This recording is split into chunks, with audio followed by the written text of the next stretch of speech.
ബുധനാഴ്ച ദിവസം grand ഫ്രഷിൽ offer ഉണ്ടാവും. അങ്ങനെ ഞാൻ ടിഷ്യൂ മേടിക്കാനായിട്ടും പിന്നെ കുറച്ച് സാധനങ്ങളൊക്കെ മേടിക്കാൻ പോയതാണ്. അപ്പം നോക്കുമ്പോഴെന്താണ്, ഞാൻ കുറേ നാളായിട്ട് അന്വേഷിച്ച് നടക്കണ സാധനം എനിക്ക് കിട്ടിയിട്ടാണ്. വേറൊന്നുമല്ല, നോമ്പ് സമയത്ത് മാത്രം നമുക്ക് ഈ ഒരു സാധനം കടകളിൽ കിട്ടുള്ളൂ. മറ്റേ കുനാഫാഡോ ഇല്ലേ, അത്.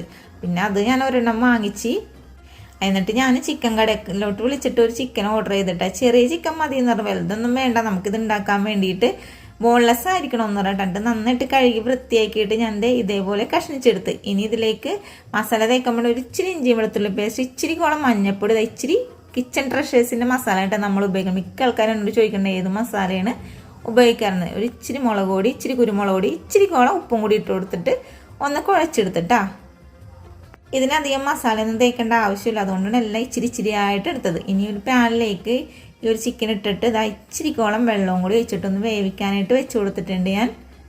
അങ്ങനെ കുറച്ച് സമയം കഴിഞ്ഞപ്പോൾ നമ്മുടെ ചിക്കനൊക്കെ വെന്തും കിട്ടിയിട്ടുണ്ട്, അതേപോലെ വെള്ളമൊക്കെ വറ്റിയിട്ട് ഒന്ന് മൊരിഞ്ഞും കിട്ടിയിട്ടുണ്ടായിരുന്നേ.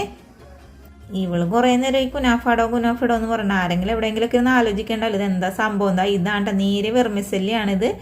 അപ്പം ഇത് ഈ നോമ്പ് സമയത്ത് മാത്രമൊക്കെ സൂപ്പർ മാർക്കറ്റിൽ അവൈലബിൾ ആവുമെന്നും വിചാരിക്കണം. കാരണം എന്ന് വെച്ചാൽ നേരത്തെ ഞാനിത് അന്വേഷിച്ചിട്ട് കിട്ടിയിട്ടില്ല, കാരണം കുനാഫ ഉണ്ടാക്കാൻ വേണ്ടിയിട്ടേ. ഇനി ഞാൻ 2 മുട്ട എടുത്ത് പൊട്ടിച്ചതിൽ നമ്മുടെ ചിക്കൻ അങ്ങോട്ട് മുക്കിയെടുത്തിട്ട് നമ്മുടെ ഈ വെർമിസെല്ലിൽ ഒന്ന് കോട്ടിങ് ചെയ്തിട്ട്, ആദ്യം പൊടിക്കാതെ കോട്ടിങ് ചെയ്യാൻ നോക്കി, നടന്നില്ല. പിന്നെ ഞാൻ പൊടിച്ചിട്ടാ. പിന്നെ കുറച്ച് സൺഫ്ലവർ ഓയിൽ ഒഴിച്ചിട്ടുണ്ട്. ഇത് എന്താണെന്ന് പറയുമ്പോൾ കുറച്ച് ഒഴിച്ചത്, മൊത്തത്തിലൊന്നും പൊരിക്കണില്ലടോ. കാരണം ഇത് കുറച്ച് ഞാൻ ഫ്രിഡ്ജിലേക്ക് മാറ്റും, നാളെ നമുക്കിത് പൊരിച്ച് കഴിക്കാമല്ലോ എന്ന് ഓർത്തിട്ടാണേ. അടിപൊളി ടേസ്റ്റുള്ള സ്നാക്സാണ്. ഞാനിത് ആദ്യമായിട്ട് ഉണ്ടാക്കണം, അതുകൊണ്ടിട്ട് തന്നെ എനിക്ക് എൻ്റെ പേരറിയില്ല. നമ്മുടെ മനസ്സിൽ നേരത്തെ ആലോചിച്ച് കണ്ടുപിടിക്കുന്ന വിഭവങ്ങളെല്ലാം നിങ്ങളുടെ മുന്നിലേക്ക് എത്തിക്കണം. എൻ്റെ അടുക്കളയിൽ കയറുമ്പോൾ എനിക്ക് എൻ്റെ മനസ്സിൽ ഇന്നത് ഉണ്ടാക്കിയാൽ നല്ല ടേസ്റ്റ് ഉണ്ടാവും എന്ന് തോന്നുമ്പോൾ ഞാൻ ഉണ്ടാക്കും.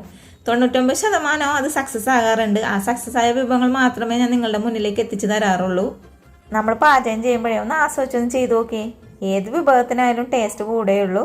ഉണ്ടാക്കാൻ മറക്കരുത്, അതേപോലെ സപ്പോർട്ട് ചെയ്യണം. Thank you.